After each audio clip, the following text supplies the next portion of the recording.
আচ্ছা, বিসমিল্লাহির রহমানির রহিম। এডিশন সবাইকে ওয়ালাইকুম আসসালাম বলে আমরা আমাদের ক্লাস শুরু করলাম। আল্লাহর রহমতে আমরা ভালো আছি এবং আশা করি তোমরা আল্লাহর রহমতে অনেক ভালো আছো।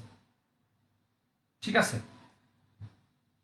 আচ্ছা, আমরা আজকে যে টপিকসটা শুরু করব এটা একটা ইন্টারেস্টিং টপিক, সবাই খাতার মধ্যে লেখো। আচ্ছা,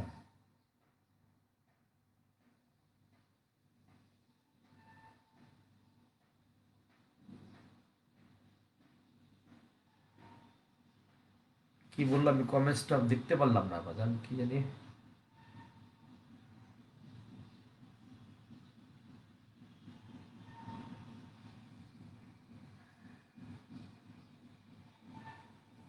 একটা প্রজাপতি স্থির অবস্থায় ভাসমান আছে, নড়াচড়া করতেছে না। ওকে, এমন অবস্থায় একটা চলমান ট্রেন তার সামনে দিয়ে গেলে সেই ট্রেনে চলমান ট্রেন তার সামনে দিয়ে গেলে সেই ট্রেনে জানলা দিয়ে সে হঠাৎ করে ঢুকে পড়লে কি সে বাড়ি খাবে?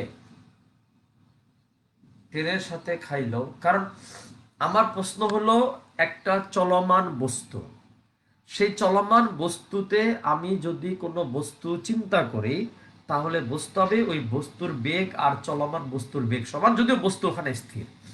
এখন প্রজাপতি বাইরের কাঠামোতে ছিল, সে যখন ভিতরে ঢুকবে তখন তার ট্রেনের বেগ আর প্রজাপতির বেগ তো এক না, তখন ট্রেন অবশ্যই এটা বাড়ি খাওয়ার কথা। ঠিক আছে, ট্রেনের বেগ এবং প্রজাপতির বেগ তো একই ছিল না। কিন্তু সে যখন ঢুকতে চাইবে, কিন্তু সে তো ঢুকতেই পারবে না। ঢুকতে চাইলে তাকে ট্রেনের বেগের সমান বেগে ঢুকতে হবে। ঢুকতে চাইলে তাকে ট্রেনের বেগের সমান বেগে কিন্তু থাকতে হবে। স্থির অবস্থা আমি এই জিনিসটা বুঝলাম না। মনে করো ট্রেন চলতেছে, সে ঢুকতে যাচ্ছে, তাহলে তাকে যদি ঢুকতে হয় তাকে কিন্তু একদম ফার্স্টে ট্রেনের বেগের সমান ওই বেগে ঢুকতে হবে।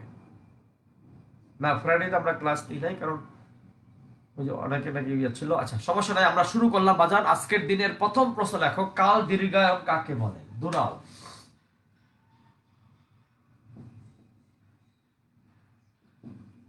কাল দীর্ঘায়ন কাকে বলে?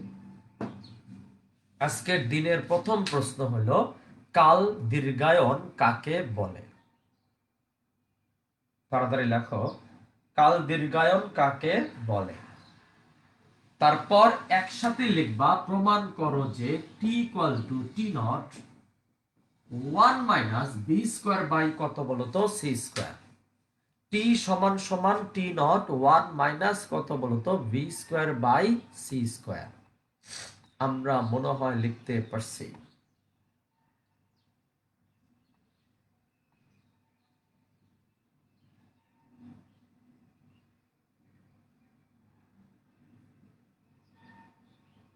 আচ্ছা, যেটা তোমাদের কাছে বলতে চাইলাম, টি সমান সমান টি নট ভাগ one minus V square by C square. T হলো কি আর টি নট কি তুমি জানো? টিটাকে আমরা বলবো গতিশীল কাঠামোতে পরিমাপকৃত সময়, টি নটকে বলবো স্থির কাঠামোতে পরিমাপকৃত সময়। ভি মানে হচ্ছে কাঠামোর বেগ, গতিশীল কাঠামোর বেগ। আর সি মানে হচ্ছে কি বেগ বলতো? আলোর বেগ। এবং তোমাদের কাছে কথা হলো, আমি তোমাদেরকে কথা বলেও ছিলাম যে তোমার বইতে এই প্রমাণটা যে নিয়মে করে দেওয়া আছে, আমি সেই নিয়মে প্রমাণটা না করে তার চেয়ে একটু সহজ নিয়মে প্রমাণটা করাবো। অনেক বেশি সহজ নিয়ম, যেন একটা ক্লাস 6 এর বাচ্চা যেন এই ব্যাপারটা এখন বুঝতে পারে। তাহলে কাল দীর্ঘায়নটা আগে সকাল লেখো। লেখো, স্থির কাঠামোতে স্থির কাঠামোতে দুটি ঘটনার। আচ্ছা, একটু সংজ্ঞাটা সুন্দর করে লিখতে হবে। সবাই রেডি কিনা সংজ্ঞা লেখার জন্য? আমরা ফার্স্টে কাল দীর্ঘায়নের সংজ্ঞাটা দিব, তারপর ওই প্রমাণটাতে যাব।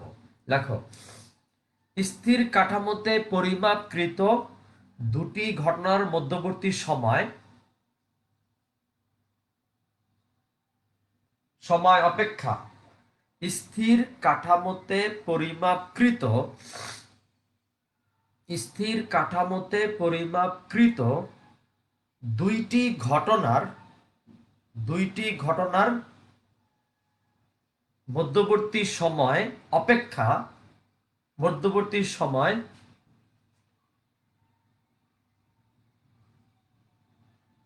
আচ্ছা, কথাটা আমি মনে হয় সাজায় বলতে পারতেছি না। স্থির কাঠামোতে পরিমাপকৃত দুটি ঘটনার মধ্যবর্তী সময় অপেক্ষা গতিশীল কাঠামোতে পরিমাপকৃত ওই দুটি ঘটনার মধ্যবর্তী সময় একটু বেশি হবে। ওই দুটি ঘটনার মধ্যবর্তী সময় একটু কি হবে বলতো, বেশি হবে। আবার একটু লেখার চেষ্টা করো। স্থির কাঠামোতে পরিমাপকৃত দুটি ঘটনার মধ্যবর্তী সময় অপেক্ষা গতিশীল কাঠামোতে পরিমাপকৃত ওই দুটি ঘটনার মধ্যবর্তী সময় কি হবে বলতো, একটু বেশি হবে। একেই কাল দীর্ঘায়ন বলে। একেই কি বলে ঝটপট বলতো, কাল দীর্ঘায়ন বলে। আমি আবার বলতেছি, ইকরা খেয়াল করো। স্থির কাঠামোতে পরিমাপকৃত দুইটি ঘটনার মধ্যবর্তী সময় অপেক্ষা গতিশীল কাঠামোতে পরিমাপকৃত ওই দুটি ঘটনার মধ্যবর্তী সময় একটু বেশি হবে। একটু কি হবে ঝটপট বলতো, বেশি হবে। একেই বলা হয় কি ঝটপট বলতো, কাল দীর্ঘায়ন। কি বলা হয় এটাকে? কাল দীর্ঘায়ন বলা হয়। আমরা মনে হয় লিখতে পারছি। এইবার প্রমাণটাতে চলে আসো। প্রমাণটাতে একদম ঠান্ডা মস্তিষ্কে প্রমাণটা বুঝতে হবে। প্রমাণটা একদম সোজা, একদমই সোজা। একটু খেয়াল করে দেখো। এটা হচ্ছে একটা দর্পণ। আমরা দেখতে পাচ্ছি এখানে হলো একটা ফটো সোর্স আছে। ফটো সোর্স মানে কি? What do you mean by photo source? Photo source মানে এখানে একটা আলোক উৎস আছে। মেবি এখানে একটা জোনাকি পোকা আছে। জোনাকি পোকা থেকে আলো যাবে, দর্পণে সে আলো প্রতিফলিত হয়ে আবার একই পথে ফেরত আসবে। এবং এখানে একটা ফটো ডিটেক্টরও আছে। ও বাজার, ফটো ডিটেক্টর মানে কি? আচ্ছা, বাদ্য ফটো ডিটেক্টর কথা। মেটাল ডিটেক্টর মানে কি? ভিআইপি প্রোগ্রামগুলোতে সিকিউরিটি গার্ডরা কি মেটাল ডিটেক্টর ইউজ করেন না? কেন করেন? যে তুমি কি কোনো আর্মস বহন করতেছো কিনা, ধাতব কোনো বস্তু বহন করতেছো কিনা, এটাকে চেক করা হয়, ডিটেক্ট করা হয় যে ডিটেক্টরের মাধ্যমে। তার নামই হচ্ছে মেটাল ডিটেক্টর। তার নাম হচ্ছে কি ডিটেক্টর? Metal detector. বাট এখানে কিন্তু আছে একটা ফটো ডিটেক্টর। মানে কি? আলো পড়লে টিক করে শব্দ করবে, আলো পড়বে টিক করে শব্দ করবে। It is called photo detector. Okay. আর এখানে একটা কি আছে বাজার? এখানে একটা ফটো সোর্সও আছে। আলো যাচ্ছে, দর্পণ থেকে প্রতিফলিত হইয়া আবার ফেরত আসতেছে। এখন তোমাকে আমি যে কথাটা বলতে চাই, এই দর্পণ, এই ফটো ডিটেক্টর, এই ফটো সোর্স একটা কাঠামোর ভিতরে আছে। এবং এই কাঠামোর ভিতরে একজন অবজারভার আছেন, একজন ভদ্রলোক আছেন। আর আমি কাঠামোর বাইরে দাঁড়ায় আছি। আমি এখানে দাঁড়ায় আছি। এখন সেও স্থির, আমিও স্থির। মনোযোগ দিয়া শুনবা। মানে সিট না আমার, হঠাৎ করে কেন জানি প্রচুর ঠান্ডা লেগে গেল। অসুবিধা নেই, আল্লাহ ভরসা, টেনশন নিও না। ইনশাল্লাহ আল্লাহ আমাদের সবাইকে সুস্থ রাখবেন ইনশাল্লাহ। এখন প্রশ্ন হলো একটা, এই এই দর্পণ, এই ফটো সোর্স, এই দর্পণ, এই ফটো সোর্স এবং এই ফটো ডিটেক্টর পুরো একটা ফ্রেমের ভিতরে আছে। এবং এটার ভিতরে একজন অবজারভার আছেন। আমি নিরীহ মানুষ পাশে দাঁড়ায় আছি। আমি পাশে দাঁড়াইয়া আছি। তোমার কাছে আমার প্রশ্ন রইল, আলোটা সোজা গেল, আলো সোজা গেল। এই দেখো, আলো আলো সোজা যাচ্ছে। এ থেকে আলো কোথায় গেল? বিতে গেল। এবং সে দেখলো, এই কাঠামোর ভিতরে যিনি ছিলেন সে দেখলো আলো এ থেকে সোজা বিতে গেল। আমি তার পাশে দাঁড়ায় আছি, আমিও দেখলাম আলো এ থেকে সোজা বিতে গেল। কারণ এখন আমরা দুইজনই স্থির। এবং দর্পণ থেকে প্রতিফলিত হইয়া আলোটা আবার এতে এসে পড়লো। এবং আলো যেই এতে এসে পড়লো, সে পড়লো আসলে একটা ফটো ডিটেক্টরের উপরে, টিক করে একটা শব্দ করবে। তাহলে এই কাঠামোর ভিতরে যে ভদ্রলোক ছিলেন, এই কাঠামোর ভিতরে যে অবজারভার ছিলেন, তিনি দেখলেন আলো গেল সোজা, দর্পণ দ্বারা প্রতিফলিত হইয়া সে সোজা ফেরত আসলো। তার মানে হচ্ছে তিনি যেমন দেখবেন, আমি তার পাশে দাঁড়ানো, বর্তমানে আমিও স্থির, উনিও স্থির। উনি আলোকে যেমন দেখবেন, আমি আলোকে তেমনই দেখব। উনি ঠিক শব্দ মাপছেন টিনোর সময় পরে, উনি ঠিক শব্দ মাপছেন টিনোর সময় পরে, গেল আসলো টিক টিনর। গেল, আসলো টিক, টি নট, এরকম। আমিও টিক শব্দ এখন টি নট সময় পরেই মাপবো। কেন মাপবো? উনিও টি নট মাপলেন, আমিও কেন টি নট মাপবো? কারণ আমরা এখন দুইজনই স্থির। স্থির অবস্থায় কোনো কিছু পরিবর্তন হবে না। এখন দেখো, এ থেকে বি হচ্ছে আমার এল নট, এ থেকে বি হচ্ছে আমার এল নট। তা আলো গেল এল নট, আসলো এল নট, টোটাল ডিস্টেন্সটা কত? 2 এল নট। আলো গেল এল নট, আসলো এল নট, টোটাল ডিস্টেন্সটা কত? 2 এল নট। এবং সেই 2 এল নট সমান সমান আমি লিখতে পারি কত বলতো? C T naught. ওই যে S equal to VT, S এর বদলে 2 এল নট, বি এর বদলে সি, টি এর বদলে টি নট। অতএব এল নট ইকুয়াল টু হবে C T not by 2। L naught equal to হবে কত বলতো? C T not by 2। আমরা মনে হয় লিখতে পারছি। এল নট ইকুয়াল টু হবে এল নট ইকুয়াল টু হবে সি টি নট বাই 2। আমরা লিখতে পারছি। এই পর্যন্ত কারো বুঝতে আপত্তি নাই? উনি এখন সময় যা মাপলেন, আমিও তাই সময় মাপলাম, কারণ উনি আমার সাপেক্ষে স্থির, ওনার সাপেক্ষে আমি স্থির, দুজনের পরিমাপকৃত সময় সেম থাকবে। এ থেকে বিতে গেল, বি থেকে আবার এতে আসলো, টিক করে শব্দ করলো, ওই শব্দ উনি এখন যে সময় পরে শুনবেন, আমিও একই সময় পরে শুনবো।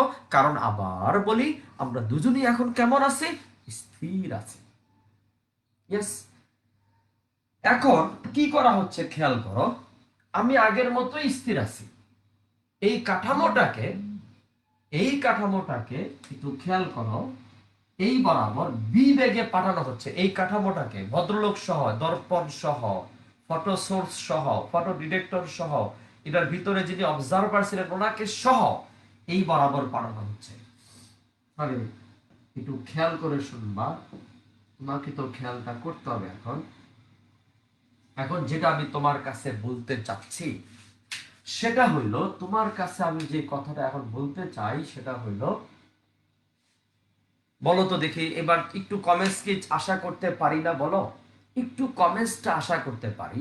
কমেন্টসটা হলো, উনি কিন্তু কাঠামোর ভিতরই আছেন, উনি কাঠামোর ভিতরে, কাঠামোটা ওনাকে সহ কত বেগে গতিশীল? বি বেগে গতিশীল। ঠান্ডা মস্তিষ্কে বলো তো, তাহলে এই কাঠামোর সাপেক্ষে ওনার বেগ কত? 0। ওনার সাপেক্ষে কাঠামোর বেগ কত? 0। উনি আগের মতোই আলোকে সোজা দেখবেন, আগের মতোই আলোকে সোজা নামতে দেখবেন। কিন্তু আমি পাশে দাঁড়ায় ছিলাম, এবার তো উনি আমার কাছ থেকে চলে যাচ্ছেন। কত বেগে চলে যাচ্ছেন? ভি বেগে, আলোর বেগের কাছাকাছি বেগে। ঠান্ডা মস্তিষ্কে বলবা, তোমাকে তো কথাগুলো বলতে হবে। এখন উনের সাপেক্ষে এবার আমি স্থির না। উনি কিন্তু কাঠামোর ভিতরে থেকে যা কিছু আগে দেখতেন এখনো তাই দেখবেন, কিন্তু আমিও এখন এই আলোকে দেখতে যাচ্ছি। কিন্তু আমি কিন্তু, যদিও আমি চুপচাপ দাঁড়ায় আছি, আরে আমি যদি চুপচাপ দাঁড়ায় আছি, কিন্তু ওনার সাপেক্ষে আমি স্থির না, আমার সাপেক্ষে ওই কাঠামো স্থির না। তাহলে এই কাঠামোর ভিতরে এখন যা কিছু ঘটবে উনি দেখবেন স্থির অবস্থায়, উনি দেখবেন টি নট। আমি বাইরে আছি, আমি কিন্তু টি নট দেখবো না। আমি কেমন দেখবো তার জবাব দিচ্ছি। তুমি বলো তো, আলো উঠতেছে, সাথে আবার কাঠামো চলে যাচ্ছে না? আলো উঠতে উঠতে আবার কাঠামো চলে যাচ্ছে, তাহলে আমার কাছে আলো আর এবি পথে মনে হবে না, আমার কাছে আলোকে মনে হবে একটু বক্র পথে। আমার কাছে আলোকে মনে হবে একটু, কারণ আলো উঠতেছে সাথে সাথে আবার কাঠামো চলে যাচ্ছে, আমার কাছে আলোটাকে মনে হবে একটু, মনে করো এটা সি, আমার কাছে আলোটাকে মনে হবে সিডি পথে। তাহলে তুমি একটু মিলানো, একটু তোমাকে একটু কষ্ট করে এখন মিলাইতে হবে। আমরা দুইজনই যখন স্থির ছিলাম, উনি দেখছে এবি পথে, আমিও দেখছি এবি পথে। এবার কাঠামো সহ উনি গতিশীল, উনি আগের মতোই দেখবেন এবি পথে, কিন্তু আমি দেখবো এবি পথে না বাজার, আমি দেখবো হলো সিডি পথে। আলো সিডি পথে গিয়া দর্পণে পড়ল, এইবার সেই আলোটা নামবে। উনি দেখবেন আলো তো দর্পণ দ্বারা প্রতিফলিত হইয়া নামবে, উনি দেখবেন আগের মতোই বি এ পথে, উনি দেখবেন বি এ পথে। কিন্তু আমি তোমার কাছে শুনতে যাচ্ছি, আলো নামতে নামতে কাঠামো তো আবার সরে যাচ্ছে, তাহলে আমি দেখবো আলোটাকে ডিই পথে দেখবো। তাহলে ঠান্ডা মাথায় বলবা, এইগুলো বলতে হবে। এখন এর চেয়ে সহজ প্রমাণ আর হয় না, টাইম ডাইলেশনের এর চেয়ে সহজ প্রমাণ আর হয় না। তুমি নিজে চিন্তা করো, তোমার উপর ছেড়ে দিলাম, তুমি তো মাশাআল্লাহ অনেক বড় হয়েছে এখন। উনি দেখলো এ বি, বি এ সময় মাপলো টি নট, সময় মাপলো টি নট। আমি দেখলাম সিডি ডিই। তোমার কাছে কি মনে হয় আমি একই সময় পরে শব্দ শুনবো এখন? না, কারণ সিডি আর ডি পথটা কিন্তু একটু বেশি, আলোর বেগ তো চেঞ্জ হবে না, সিডি আর ডি পথটা বেশি। তার মানে আমি এখন ঠিক শব্দ শুনবো টি সময় পরে। সি থেকে ডিতে গেল, ডি থেকে ইতে আসলো টি সময় পরে। আর উনি আগের মধ্যেই টি নোটি দেখবেন, বাট আমি দেখতেছি হলো টি। তাহলে আমি যদি টি দেখি, তাহলে সিডি প্লাস ডি, এই পুরো দূরত্বটা হবে সিটি। কারণ আমি এখন টি শব্দ শুনতে পাচ্ছি কত সময় পরে? টি সময় পরে, আলোর বেগ সি।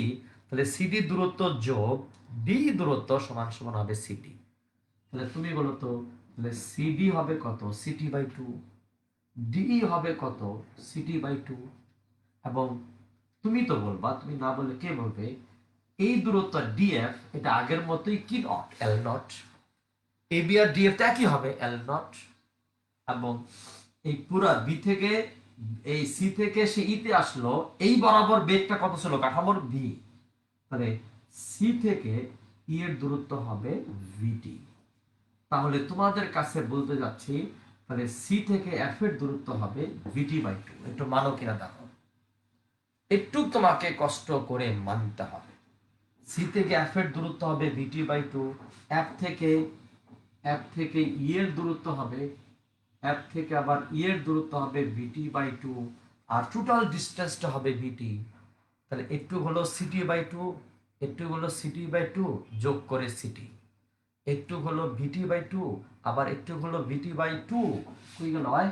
তাহলে পুরো দূরত্বটা হবে ভিটি। এটা কাঠামোর জন্য, এটা আলোর জন্য। শেষ, বুঝছি। তাহলে আবার তোমার জ্ঞাতার্থে জানাতে চাই, এ থেকে বি, বি থেকে এ সময় হলো টি নট। সি থেকে ডি, ডি থেকে ই সময়টা হচ্ছে টি। এবং টি অবশ্যই টি নট অপেক্ষা বড় হবে, কারণ সিডি আর ডি দূরত্বটা বেশি, এ বি আর বি এর দূরত্ব কম, তাহলে সময়টা বেশি যাবে। এখন আসো ক্লাস 6 এর একটা বাচ্চাকে আমরা বোঝাচ্ছি। এখন ত্রিভুজ সি টি এফ,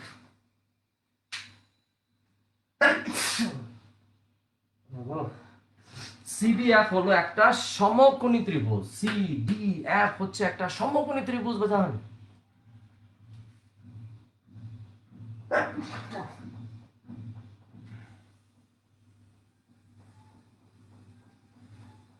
সিডিএফ হলো একটা সমকোণী ত্রিভুজ। আমরা চাইলে এখানে পিথাগোরাস অ্যাপ্লাই করতে পারি। কি সেটা?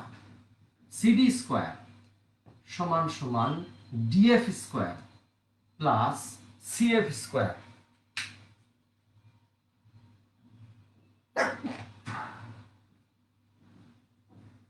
খেয়াল করে দেখো, CD square equal to DF square plus কত বলো তো? CF square. সিডি মানে হচ্ছে CT by two whole square সমান সমান ডিএফ স্কয়ার মানে হলো L naught square, CF square মানে হলো VT by two whole square. আমরা এখানে পিথাগোরাসের সূত্র ব্যবহার করছি, পিথাগোরাস। এখন বলো, C square T square by four সমান সমান এল নট কত? C T not by two. তাহলে C square T not square by four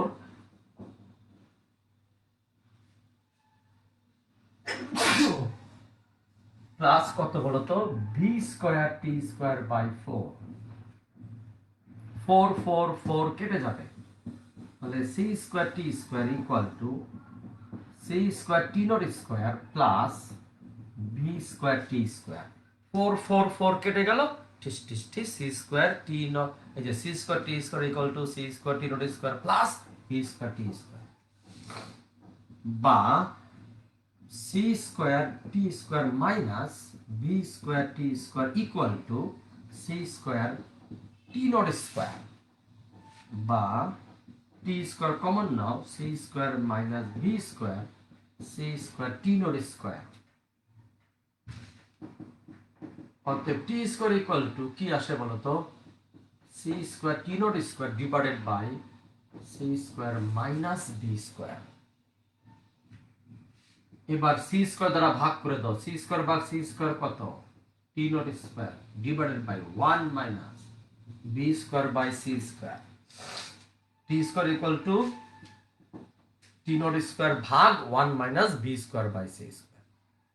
অতএব তোমরা আমাকে বলে ফেলাও, সেটা হলো টি সমান সমান T not 1 minus B square by C square root আমরা বর্গমূল করলাম। দেখো তো প্রমাণটা হয়ে গেল কিনা। টি সমান সমান টি নট ভাগ root over 1 minus B square by C square. ঠিক আছে, এবং তুমি দেখে বলো যে টি এর মান অবশ্যই টি নট অপেক্ষা বড় হবে, কিন্তু এটা 1 মাইনাস, কিন্তু 1 মাইনাস। ভিটা হচ্ছে কাঠামোর বেগ গতিশীল অবস্থায়, হ্যাঁ টিটা হলো গতিশীল অবস্থায়। ব্যাপারটা আবার বলি রিফাত একটু খেয়াল করো, মানে সি থেকে ডিতে গেল আলো, ডি থেকে ইতে আসছিল আলো, তার জন্য হবে সিটি সিটি।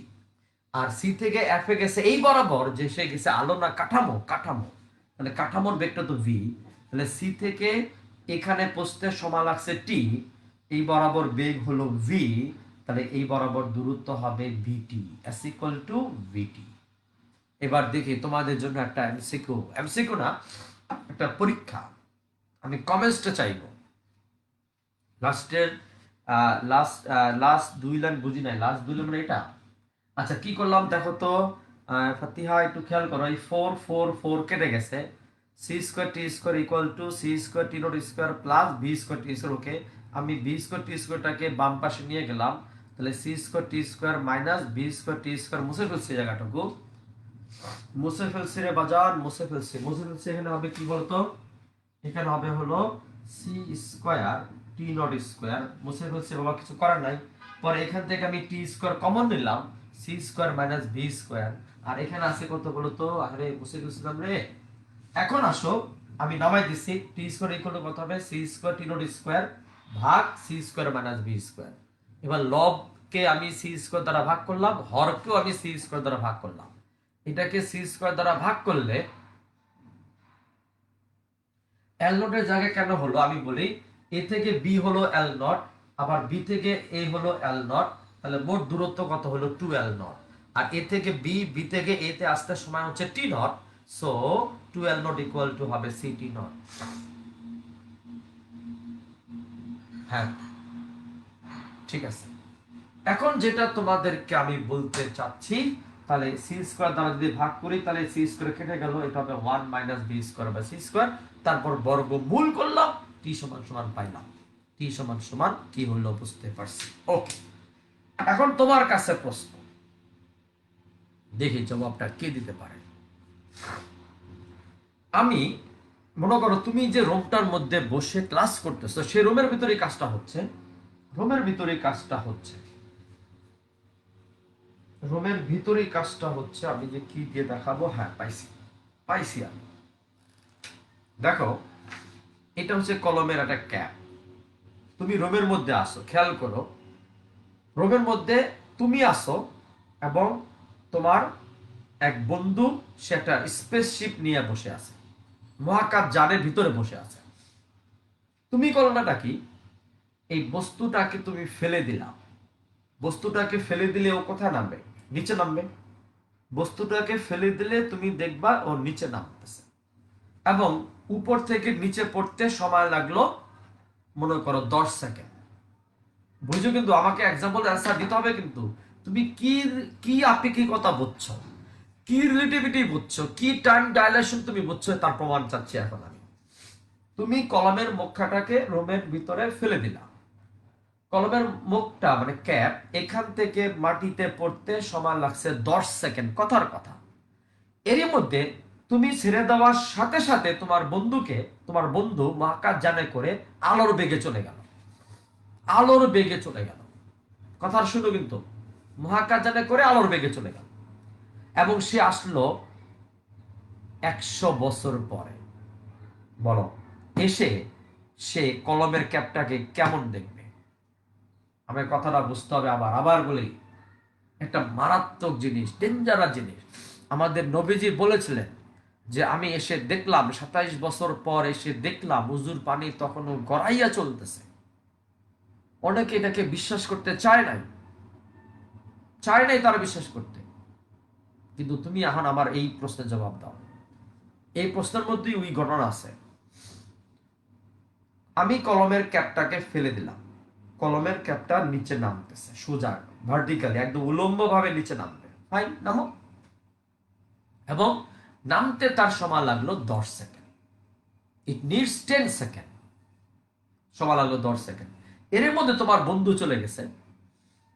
চলে গেছে আলোর বেগে, কাঠার মধ্যে করে আলোর বেগে ঘুরে ঘুরে আসতেছে। সে আসলো 100 বছর পর। এসে কলমের ক্যাপটাকে কি দেখবে? তখনও হাওয়ায়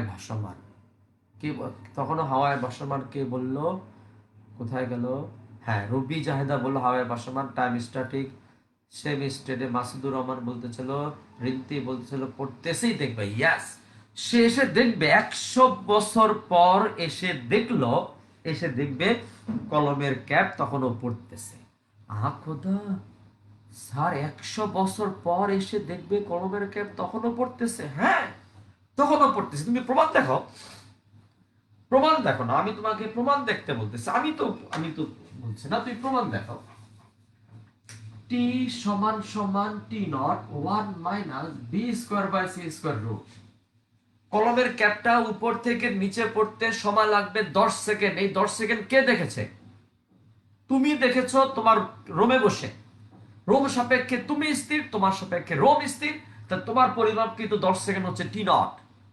আর উনি চলে গেছে কত বেগে? ভি বেগে, মানে আলোর বেগে। ভি এর মান হবে আলোর বেগের সমান। দেখো, টি নট মানে 10 সেকেন্ড। আচ্ছা, 10 সেকেন্ড, সেকেন্ডও দিলাম, যাও। 1 মাইনাস ভি, 1 মাইনাস কত? C square by C square root. তাহলে টি সমান সমান হবে 10 ডিভাইডেড বাই 0। অতএব টি সমান সমান হবে 80। মানে কি? ওই যে কাঠামোতে করে মহাকাশ যানে করে তোমার যে বন্ধু চলে গেল আলোর বেগে, আমি ভি এর মান ধরছি সি এর সমান, কথাটা বুঝছো কিন্তু? তাহলে টি হবে কত? অসীম, মানে অসীম সেকেন্ড। টি এর মান হবে অসীম সেকেন্ড। অসীম সেকেন্ড মানে বুঝো, 100 বছর পর এসেও দেখবে, ওই বন্ধু দেখবে কলমের ক্যাপ তখনও নামতেছে। তাহলে আমাদের নবীজি বলেছিলেন, আমাদের হযরত মুহাম্মদ সাল্লাল্লাহু আলাইহি ওয়াসাল্লাম বলেছিলেন, আমি 27 বছর পর এসে দেখলাম উজুর পানি তখনও গড়ায় চলতেছে। কোথায় লজিক্যাল ছিল? It is logical, it was happened. এটা ঘটেছিল পৃথিবীতে, তাই না? তুমি 27 বছর পর এসে দেখলেন। সারপ্রাইজিং। আনিশা মেকানিক্স তো এই কদিন আগের কথা। মেরাজ হ্যাপেন্ড অ্যাবাউট 1,500 বছর আগে। ও মাগো, আর এটা তো কদিন আগের কথা, ঘটেছে। ঠিক আছে, এখন তোমরা আমাকে একটু ঝটপট বলো, আটকে গেছে না তো? আমরা ঠিক আছি? হাই মোহাম্মদ খান, কথা আটকে আটকে আসতেছে কেন? আমরা ঠিক আছে, সাউন্ড ঠিক আছে, সবই তো ঠিক আছে বাজার। এখন আসো, আমরা একটা ম্যাথ দিব। ম্যাথের মাধ্যমে তোমাদেরকে আরেকটু ক্লিয়ার করার চেষ্টা করব কি হতে যাচ্ছে এখানে।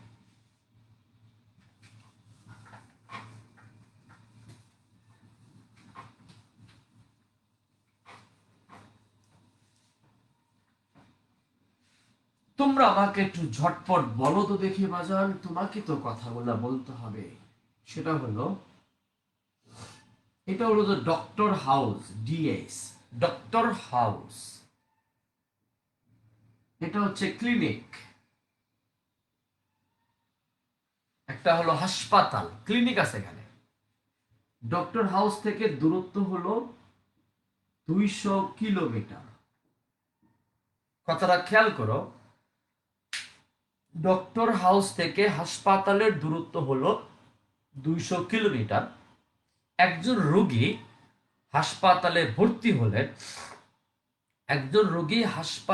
ভর্তি হলেন এবং বলা হলো 2 ঘন্টার মধ্যে তার অপারেশন শুরু না হলে রোগী বিপদে পড়বেন, রোগীর বিপদ হবে। এখন মারা যাবে না সেটা আল্লাহ জানে, আমি তো জানি না। রুগীর বিপদ হবে, 2 ঘন্টার মধ্যে অপারেশন শুরু করতে হবে, এবং ডাক্তার সাহেব রুগী হাসপাতালে ভর্তি হওয়ার লগে লগে রওনা দিছে। সে যে গাড়িতে করে রওনা দিল, সে গাড়ির বেগ হলো 80 কিলোমিটার/আওয়ার। এখন তোমার জ্ঞাতার্থে আমি জানাতে চাচ্ছি, এই 80 কিলোমিটার/আওয়ার বেগের জন্য আইনস্টাইন মেকানিক্স প্রযোজ্য না। Einstein mechanics is not applicable for that velocity 80 kilometre hour. No, Einstein mechanics তাদের জন্যই প্রযোজ্য যাদের বেগ আলোর বেগের কাছাকাছি, যাদের বেগ আলোর বেগের কাছাকাছি।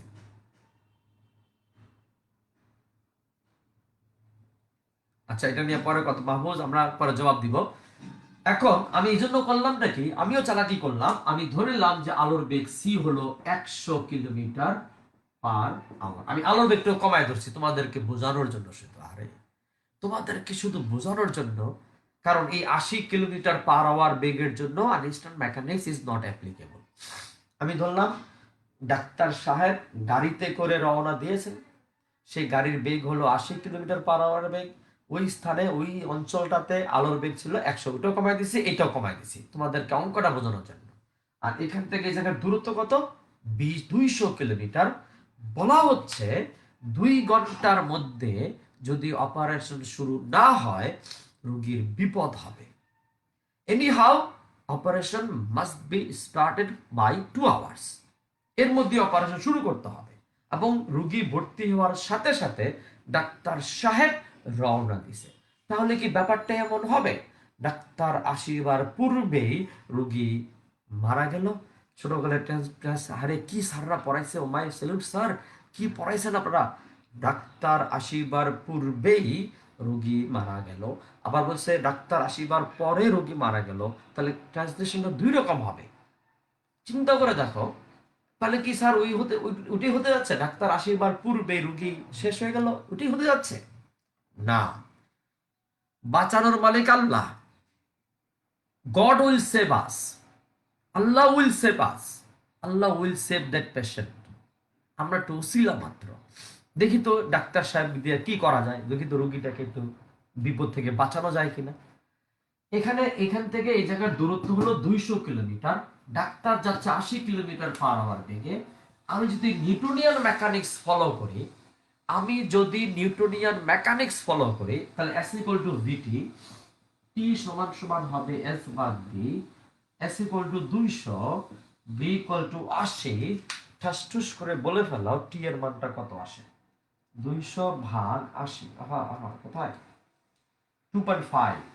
তার মানে T সমান হবে 2.5 ঘন্টা। মানে ডাক্তার সাহেবের হাসপাতালে পৌঁছাতেই সময় লাগবে 2-2.5 ঘন্টা। তাহলে কি রোগী তো শেষ রে, রোগী তো শেষ রে, রোগী শেষ। আরে বেটা, ডাক্তার সাহেবের হাসপাতালে পৌঁছাতে সময় লাগবে 2.5 ঘন্টা, আর আমাকে বলা হয়েছে 2 ঘন্টার মধ্যে operation has to B started. তাহলে হোয়াট উইল হ্যাপেন? ডাক্তার আসিবার পূর্বে রোগী মারা গেল, কিন্তু জি না, will try our best, we will try our best to save, to protect that patient from any danger. We'll try, ইনশাল্লাহ। রেডি, দেখি পারি কিনা।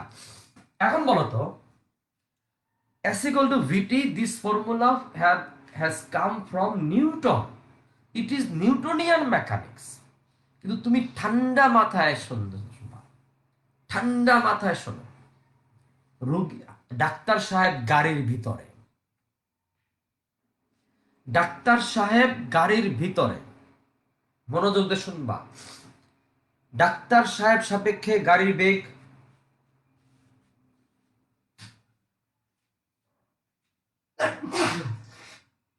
ডাক্তার সাহেব সাপেক্ষে গাড়ির বেগ 0, গাড়ি সাপেক্ষে ডাক্তার সাহেবের বেগ 0। তাহলে গাড়িতে বসা ডাক্তার সাহেব যে সময় মাপবে সেটা টি না, সেটা টি নট। আর বাইরে যে সময়টা যাবে, আমার কাছে, আমি গাড়ির বাইরে, হাসপাতাল গাড়ির বাইরে, রোগী তখনও গাড়ির বাইরে। তাহলে গাড়ির বাইরে যে সময়টা যাবে সেটা টি, আর ডাক্তার সাহেবের কাছে যে সময়টা যাবে সেটা টি নট। কারণটা কি? ডাক্তার গাড়ির মধ্যে, গাড়ির সাপেক্ষে ডাক্তার গতিশীল, ডাক্তার সাপেক্ষে গাড়িও গতিশীল। তাহলে এখন দেখো, মিলাও আইনস্টাইন মেকানিক্স নিয়ে আসো। টি সমান সমান টি নট, বাইরে যাওয়ার সময়টা হবে 2.5 ঘন্টা টি, আর ডাক্তার কাছে যে সময়টা যাবে সেটা হচ্ছে টি নট, কারণ ডাক্তার গাড়িতে স্থির, গাড়ির সাপেক্ষে ডাক্তার স্থির, ডাক্তার সাপেক্ষে গাড়ি স্থির। T 1 minus B square by C square root T কত? 2.5, 1 মাইনাস 80 ভাগ 100 হোল স্কোয়ার রুট 80 ভাগ 100 হোল স্কোয়ার রুট। মিলাও এবার তুমি, তোমাকে তো কষ্ট করে মিলাইতে হবে। 80 ভাগ 100 ডিচম হোল স্কোয়ার না,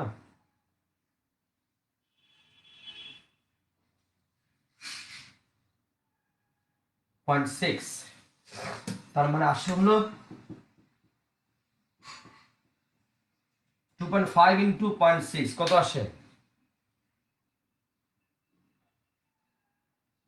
1.5। আল্লাহ, টি নট ইকুয়াল টু আসবে 1.5 আওয়ার। এবার ঠান্ডা মস্তিষ্কে তোমাকে বলতে হবে, তোমাকে বলতে হবে বাইরে যে সময়টা চলে গেল 2.5 ঘন্টা, doctor is now inside the car, car is in motion, but with respect to car doctor is স্থির, with respect to doctor car is স্থির। তাহলে গাড়িতে বসা ডাক্তার যে সময় মাপবে সেই সময়টা হচ্ছে টি নট। আর বাইরে, গাড়ির বাইরে তো আরেকটা কাঠামো, আরেকটা গাড়ির সাপেক্ষে ওটা গতিশীল কাঠামো, ওখানে যে সময়টা যাবে সেটা টি। তাহলে doctor needs 1.5 hour only according to Einstein mechanics, according to Einstein mechanics only 1.5 hour he needs to reach the hospital and he can start the operation timely in time, তিনি অপারেশন সময় মতো শুরু করতে পারবেন এবং আল্লাহর অশেষ মেহেরবানিতে রোগী নিরাপদ থাকবে। এই অঙ্ক করাচ্ছি আমি 10 বছর ধরে অঙ্ক করাইছি। 2 বছর আগে আমার এই অঙ্কের সাফল্য আসলো। কি সাফল্য আসলো? 2 বছর আগে, যে আমি এখন করাবো তোমাদেরকে, 2 বছর আগে আমার এই অঙ্কটা আমি প্রতি বছরই বাচ্চাদেরকে এই অঙ্ক করাই। 10-12 বছর ধরে করাচ্ছি, আরো বেশি হতে পারে, করাচ্ছি এম করাচ্ছি, ডাক্তার সাহেব রুগী বাস্তব। এটারই একটা দামি অঙ্ক আসলো 2018 সালে, খুব সময় আমি দেখাবো, আমার কাছে বইটা আছে, দেখা কি সেটা। তারা রুগী আর ডাক্তার দিয়ে বলে, তারা বলছে কাসিম দিয়া বলছে যে কাসিম জীবিত অবস্থায় ওই গ্রহে পৌঁছাতে পারবে কিনা মতামত। বুঝতে পারছো? এখন এই অঙ্কটা লিখে একটু।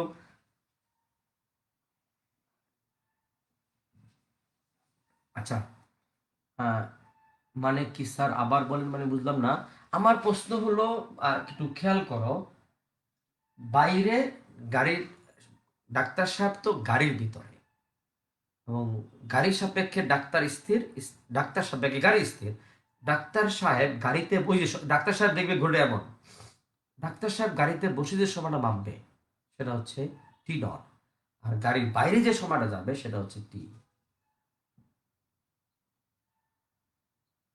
না, সে তো না মাসুদ, আমার কথা হলো আমার কাছে আমার সময়, ওনার কাছে ওনার সময় শেষ। তুমি ঠান্ডা মাথা আমাকে বলো তো, একটু আগে যে তোমাকে এরকম করাইলাম, রিয়েল কোনটা? বাঁকা পথটা রিয়েল না সোজাটা রিয়েল? আসল তো সোজাটাই রিয়েল ছিল, তার মানে এটা কিন্তু রিয়েল টাইম। আনস্টার মেকানিক্স সাপেক্ষে this T not will be the real time ডাক্তারের কাছে।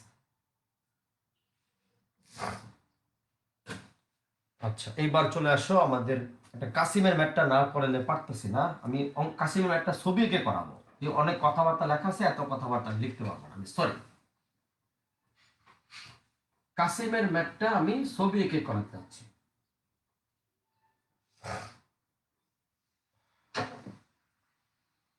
এই হলো একটা গ্রহ, আর এই হলো আরেকটা গ্রহ, এখানে একটা কাসিম আছে। কি আছে বলো তো? একটা কাসিম। এই যে কাসিম, ধরো আমরা কাসিম দিলাম, এবং কাসিমটার বয়স কত দেখি তো। কাসিমটার বয়স ছিল কই গেল 50 বছর। কাসিমটার বয়স হলো 50 বছর। এই গ্রহ থেকে এই গ্রহের দূরত্ব হলো 370 আলোকবর্ষ, লাইট ইয়ার, LY 370 আলোকবর্ষ, যেখানে 1 লাইট ইয়ার মানে হলো, আমি একটু ডাটা দিয়ে দিচ্ছি, 9.46 10 টু দি পাওয়ার 15 মিটার। আলোকবর্ষ মানে কি, আলো 1 বছরে মোট যে দূরত্ব যায় তাকে 1 আলোকবর্ষ বলে। তাহলে আলোকবর্ষ কিন্তু দূরত্বের একক, তাহলে 1 লাইট ইয়ার হলো এত মিটার। এই গ্রহ থেকে এই গ্রহের দূরত্ব এত লাইট ইয়ার, আর 1 লাইটের হচ্ছে এত। এবং কাসিমের বর্তমান বয়স হলো 50 বছর। কাসিমটাকে নাসার বিজ্ঞানীরা কি করলো, এই পথে পাঠাইলো কত বেগে, 0.7 সি বেগে। 0.7 সি হচ্ছে বি, 0.7 সি মানে কি, আলোর বেগে 70% বেগে পাঠাইলো। এবং কাসিমের গড় আয়ু, দাঁড়াও, কাসিমের গড় আয়ু হলো 450 বছর। অ্যাভারেজ এজ অফ কাসিম টার্টল হচ্ছে 450 বছর। এখন তোমাকে কি বলছে, খেয়াল করে শোনো, একটা দুইটা গ্রহ দেখতে পাচ্ছি। নাসার বিজ্ঞানীরা এই কাসিমটাকে পাঠাইলো, যার বর্তমান বয়স 50 বছর, এই গ্রহে পাঠাইলো। এবং কত আলোক বছর দূরে আছে এই গ্রহটা, 370 আলোক বছর দূরে। and what is the velocity of that spaceship, 0.7 c, and Qasim is inside that spaceship, এবং কাসিমের গড় আয়ু 450 বছর। তোমাকে বলেছে, ওই যে কাসিমের ছবি আঁকছো, কাসিম, তোমাকে বলেছে কাসিমটি জীবিত অবস্থায় ওই গ্রহে পৌঁছাতে পারবে কিনা মতামত দাও। কাসিমটি জীবিত অবস্থায় ওই গ্রহে পৌঁছাতে পারবে কিনা মতামত দাও। লিখতে পারছি? এখন আসো দেখি তো সেই নিউটনিয়ান মেকানিক্স কি বলে। তার আগে বলো তো, দুই গ্রহের মধ্যবর্তী দূরত্ব তো এস, তো এস এর মান কত? এস এর মান হলো 370 লাইট ইয়ার, মানে হলো 370 ইন্টু 9.46 10 টু দি পাওয়ার 15। আমি একটু হিসাবটা তাড়াতাড়ি করি। Where is my calculator? Yes, 370 দ্বারা দ্বারা দ্বারা ইন্টু 9.46 কত আসে, দাঁড়াও, 3.5 ইন্টু, দাঁড়াও, 3.5 into 10 to the power 18, 3.5 into 10 to the power 18 কি মিটার। তাহলে কাসিমের সময় লাগবে কত, T equal to S by V. S এর মান হচ্ছে 3.5 into 10 to the power 18 divided by V এর মান হচ্ছে কত, 0.7 সি। 0.7 সি মানে কত, 3 into 10 to the power 8, 3 into 10 to the power 8 C এর মান। এবার দেখো তো, ভাগ, তাহলে কি দিলাম, ভাগ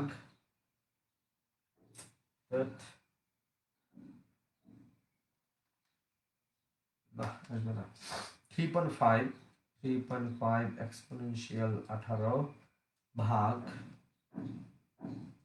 3 সাথে 21 মানে 2.1 এক্সপোনেনশিয়াল 8 কত আসে, 1.67 into 10 to the power 10, 1.67 10 to the power 10 second. এটাকে আমরা বছর নিব, 1.67 10 টু দি পাওয়ার 10 মানে কি, ও আমার আগে বলে গেছে না, আরে এত সেকেন্ডকে আমি বছর নিব, তাহলে 3600 দ্বারা ভাগ করলাম ঘন্টা হলো, 24 দ্বারা ভাগ করলাম দিন হলো, 365 দ্বারা ভাগ করলাম বছর হলো। ঠাস করে বলো তো কত সময় লাগবে কাসিমের ওই গ্রহে পৌঁছতে?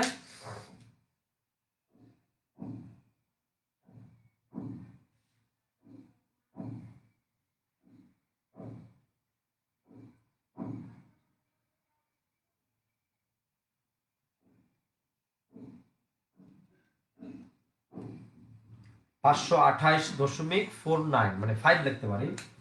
কত, 500, আরে কই গেল, কত হলো রে বাজার মানটা, আমি তো হারাই ফেললাম তো। 1.67 528.49 আছে 528.49 ইয়ার। খেয়াল করো, কাসিমের ওই গ্রহে পৌঁছাতেই সময় লাগবে এত বছর, আর কাসিমের বয়স হলো কত 50। তখন কাসিমের বয়স হবে, তখন কাসিমের বয়স হবে কত 50 প্লাস 528.49, তাহলে 528 মানে কি 578.49 ইয়ার। অথচ কাসিমের গড়ায়ু কত 450 বছর, গড়ায়ু হলো 450 বছর। আর কাসিম যখন নিউটনিয়ান মেকানিক্স না, হ্যাঁ নিউটনিয়ান মেকানিক্সকে যখন আমি ফলো করলাম, কাসিমের ওই গ্রহে পৌঁছতে বয়স হয়ে যাবে 578 বছর, আর তার গড়ায়ু 450 বছর। তাহলে কাসিম জীবিত অবস্থায় ওই গ্রহে পৌঁছাতে পারবে না, প্রশ্নই আসে না। 450 কই আর ও কোথায়, পারবেই না। কিন্তু এতক্ষণ যাকে ফলো করলাম সে তো হলো নিউটনিয়ান মেকানিক্স। এবার দেখি তো আইনস্টাইন মেকানিক্স কি বলে। কাসিম তো মহাকাশযানের ভিতরে, কাসিম সাপেক্ষে মহাকাশযানের বেগ শূন্য। কাসিম শেষ না, কাসিমও বেঁচে থাকবে মনে হয়। কাসিম সাপেক্ষে মহাকাশযানের বেগ শূন্য, মহাকাশযান সাপেক্ষে কাসিমের বেগ শূন্য। কাসিম মহাকাশযানে বৈশা বৈশা যে সময়টা মাপবে সেই সময়টা হবে টি নট, আর কাসিমের বাইরে যে সময়টা যাবে সেটা হচ্ছে টি 528 বছর। লেখো এবার, আমি লেখো আইনস্টাইন, লেখো আইনস্টাইন মেকানিক্স অনুসারে। এবার আমাকে একটু হিসাবটা করতে সাহায্য করবো তো। আইনস্টাইন মেকানিক্স অনুসারে টি সমান সমান T naught 1/b² / c² T naught equal to T 1 - b² / c²। Kasim দেখে কি অবস্থা হয়, টি কত 528.49, 1 - ভি এর মান কত 0.7c ভাগ সি হোল স্কয়ার রুট। একজন তো বলবা টি নটের মানটা কত হয় 377.41, আমি যেটা বললো 377.41 ইয়ার। তার মানে ওই গ্রহে পৌঁছাতে কাসিমের সময় লাগবে এত বছর আইনস্টাইন মেকানিক্স অনুসারে। এবং তার সে যখন রওনা দিয়েছিল তখন তার বয়স কত ছিল 50। অতএব গ্রহে পৌঁছানোর পর কাসিমের বয়স হবে কত বছর বলতো 50 প্লাস 377.41, বলো কত হয় 50 যোগ করতে হবে, কারণ সে যখন রওনা দিছে, হ্যাঁ দুইটাই দেখাইতে হবে। সে যখন রওনা দিছে তখন তার বয়স ছিল 50, তাহলে 50 যোগ 377 মানে 427.41 ইয়ার। এখন আমি মতামত তোমাদের উপরে ছেড়ে দিলাম, মতামত তোমাদের উপরে ছেড়ে দিলাম মতামত। বলো তো কি। কাসিমের গড়ায়ু হলো 450 বছর, আর নিউটনিয়ান মেকানিক্স ফলো করলে কাসিম যখন গ্রহে পৌঁছাইলো তখন তার বয়স হয়ে যায় 578 বছর, শেষ, কাসিম শেষ রে বাজার। কিন্তু if I follow Einstein mechanics we got here, কাসিমের বয়স হবে 427 বছর, যা 450 বছরের চেয়ে কম। সুতরাং কাসিম জীবিত অবস্থায় ওই গ্রহে পৌঁছাতে পারবে। দেখো যেহেতু গ্রহে পৌঁছানোর পর কাসিমের বয়স 450 বছর অপেক্ষা কম, কাসিম বেঁচে গেল। রিন্তি বলতেছিল কাসিমটা বেঁচে গেল। আরে বেঁচে, আমরা তো তাই চাইছি, ও বেঁচে যাক, এটি তো আমরা চাই। কচ্ছপ, হ্যাঁ কাসিম মানে হলো কচ্ছপ। দেখেন, যেহেতু গ্রহে পৌঁছানোর পর কাসিমের বয়স 427.41 বছর বা ইয়ার্স, সেহেতু কাসিম জীবিত অবস্থায় ওই গ্রহে পৌঁছাতে পারবে। সেহেতু কাসিম জীবিত, আমি কি বললাম আবার বলি, যেহেতু কাসিমের গ্রহে পৌঁছানোর পর রাইট মানে হচ্ছে শাহরিয়ার আহমেদ আপন আমি বলি, এই বেশি বেগের জন্য Newtonian mechanics not right, Einstein mechanics হলো রাইট। সেক্ষেত্রে আমরা এইটি কি রাইট ধরবো, আমি এটি রাইট, সত্যি এইটা। যদি আমি আইনস্টাইন মেকানিক্স ফলো করি, আর বেশি বেগের জন্য আইনস্টাইন মেকানিক্স ফলো করতেই হবে। আচ্ছা, একই কথা আবার বলতেছি, ঘটবে এটা। দেখেন, যেহেতু কি বলেন, তাড়াতাড়ি বলেন, যেহেতু গ্রহে পৌঁছানোর পর কাসিমের মোট বয়স 427.41 ইয়ার্স, যা 450 বছর অপেক্ষা কম, সেহেতু কাসিম জীবিত অবস্থায় ওই গ্রহে পৌঁছাতে পারবে, জীবিত অবস্থায় ওই গ্রহে পৌঁছাতে পারবে। ঠিক আছে, তো আজকে থাকুক এই পর্যন্ত বাজান। আজকে দুইটা ভালো ম্যাথ করলাম, আগামী ক্লাসে আমরা করবো দুই জমজ ভাই, জমজ ভাই বা বড় ভাই ছোট ভাই, বড় ভাই ছোট হয়ে যাবে, ছোট ভাই বড় হয়ে যাবে, আমরা সেটা আগামী ক্লাসে ইনশাল্লাহ দেখাবো। ওকে, আজকে থাকুক এই পর্যন্তই। আর বাজান, আজকে 23 তারিখ হয়ে গেল, এখনো অনেক ছেলে মেয়ে, আমি কি সামনের মাস থেকে কি নতুন গ্রুপ আবার চালু করবো কিনা বুঝতেছি না, অনেক ছেলে মেয়ে আমার পেমেন্ট এখনো দেয় নাই, অনেক। এটা দেখো কি করা যায়, কিছু একটা করার সুযোগ আছে কিনা একটু দেখো বাজান। ওকে, ওকে, আল্লাহ হাফেজ মাই ডিয়ার স্টুডেন্টস। আগামী ক্লাসে আমরা এটার বাকি ম্যাথগুলো করবো ইনশাল্লাহ। আল্লাহ হাফেজ। আর সবাই একটু পারলে পেমেন্টটা দিয়ে দিও বাবা, কষ্ট করে পড়াচ্ছি আমরা, হ্যাঁ। ওকে, আল্লাহ হাফেজ।